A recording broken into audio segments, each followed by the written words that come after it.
This is AAA Rattery, registered litter numbers 15AAA0014 and 15AAA0015. These are the girls.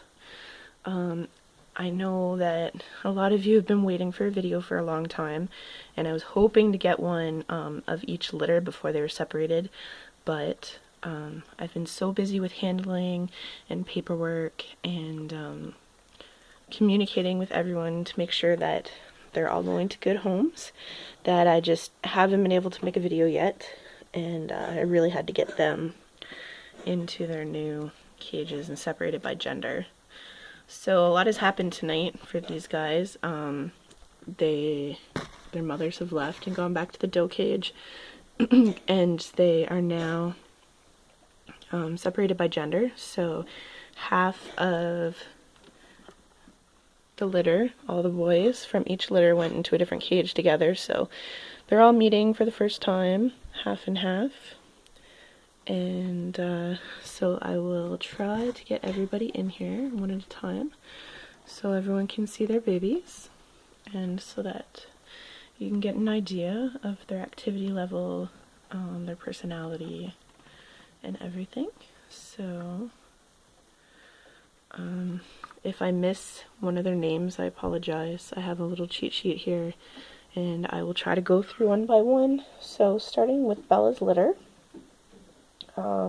Number one, as most of you are aware, was euthanized this week, sadly, due to megacolon.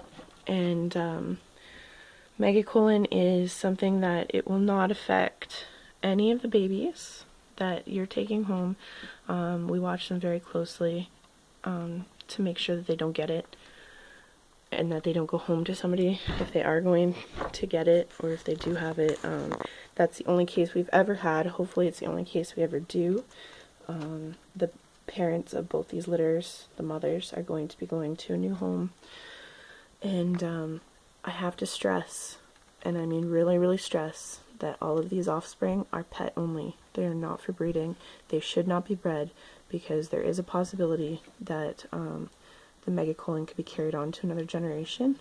But as far as all the ones that do not have megacolon, which is all of them except for the one, it will not affect their health, their temperament, their life expectancy. It won't affect them at all. It's just they should not be bred because it can be carried on. So starting with Bella's litter, number two is Peanut, an agouti variegated. I will just try to find her. I may have to take this out so that I can, oh, there's not too many hiding in there. And take this out because I think there's a whole bunch of them in there. There she is. Hello, honey. So this is Peanut.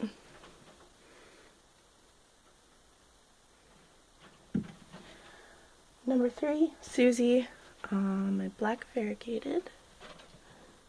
When I find her.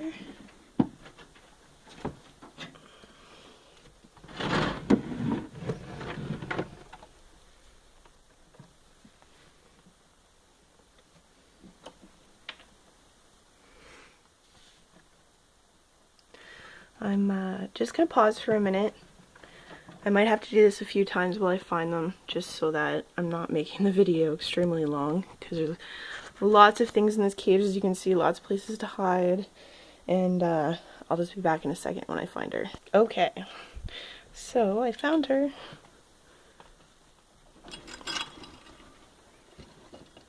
I'm here, honey.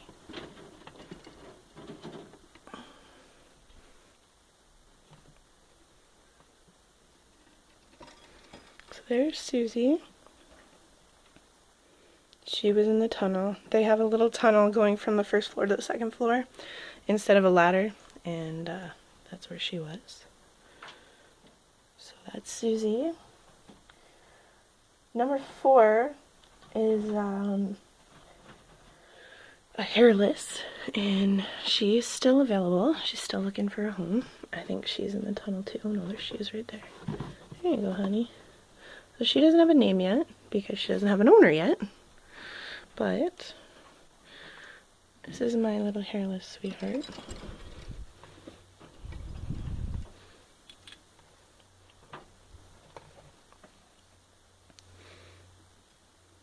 Turn around, honey.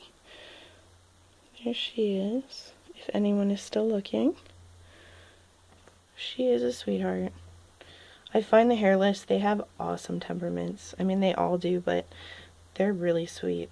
And some people love them, some people hate them. And Gracie. I've seen her probably 5 times so far. So hopefully I can find her now while I'm looking for her.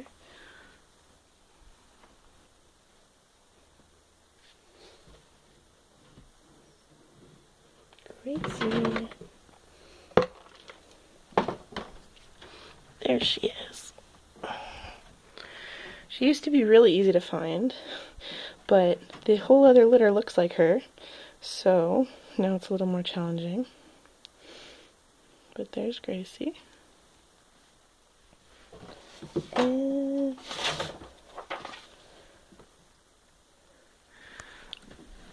another little, number 6 is another little hairless. She is a beautiful little girl. When I find her, I call her Ellie Mae because I was actually going to keep her at one point, and that was going to be her name. Before I realized she was hairless, because the funny thing about the hairless is that it's a recessive gene. These are true hairless, they're not double Rex.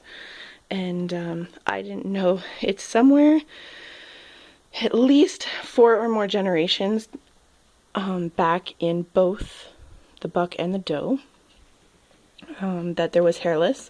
So I had no idea that I was going to be getting hairless. So that was a big surprise. But that's her. And on to Sweetie's litter. That is 15AAA0015. Number 1.